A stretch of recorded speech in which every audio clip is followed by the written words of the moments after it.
wasn't me. Shirley Gittelsohn was born in Portland to her Greek-born father, Thomas Georges, and her Oregon-born mother, Daisy Ostro. She was the youngest of 4 children and the only daughter in the bunch. She attended Leakin High School and spent many afternoons at the Portland Art Museum enjoying the traveling exhibitions and permanent displays. She attended Reed College and finished her degree at San Francisco State University, while her husband Bill, whom she had met at Reed, earned his MBA and CPA at Cal Berkeley. They moved back to Portland in the early 50s. Later that decade, Shirley decided to take a painting class at the Art Museum, and a life of passionate painting was born. Within a few years, she was represented by Oregon's most prestigious gallery at the time.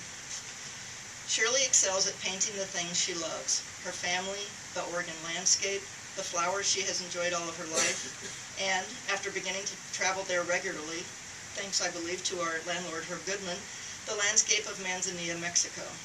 She spends a lot of time at her house. That sounded bad, didn't it? She spends a lot of time at her house in Cannon Beach with its big upstairs studio offering wonderful views of the beach and Haystack Rock, which are featured in many of her paintings. Shirley married Ernie Bonahati in 2007. I've had the pleasure of meeting Shirley and seeing her original work through my friendship with Lynn Bonahati, Ernie's daughter. I'm a big fan of Shirley's work with its bold, bright colors and exuberant passion, and we share a deep and unrelenting love for the beauty of Cannon Beach. Please join me in welcoming Shirley. And then Stephanie said, you should have color. This looks too much like a high school notebook, or not a high school notebook, but like a notebook. So we came up with this blue, and that was a discussion too, because Joella wanted to be more of a gray blue for the Northwest, and I wanted the purple blue, so I won the purple blue.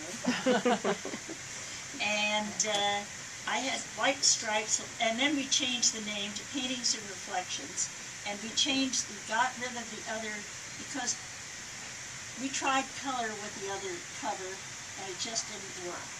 So I wanted to use these paintings on the front and the back.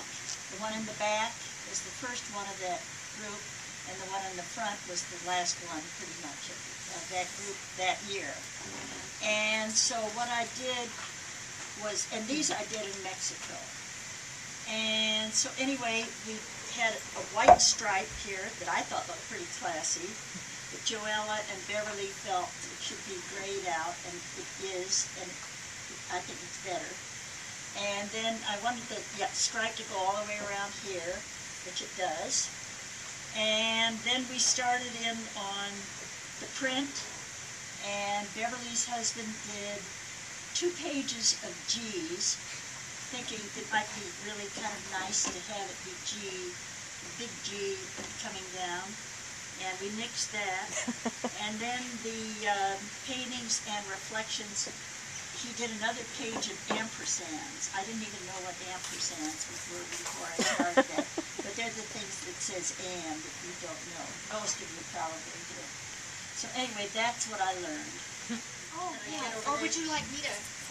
Here, I guess It is so much fun to hear Shirley talk about this experience, because of course each of us have slightly different views of it.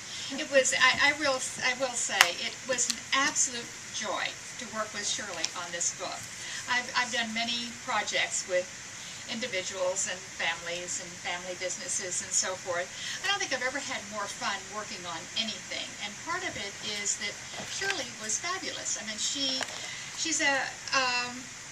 may not really think of herself as a writer, but what she has is personality, and that personality comes out in her words. And so I didn't really do a lot of rewriting of most of her work at all. I mean, it was Shirley that came forward, and that was the purpose of the oral history that I did, because I didn't really know this woman well enough to be able to surface that personality before we started tonight, and to meet Chewy, because this is one of my favorite sections of the book. This is a portrait of Herb, this man you see here, and Chewy, which we misspelled his name. I mean, this is an editor's nightmare, you know, when you misspell names.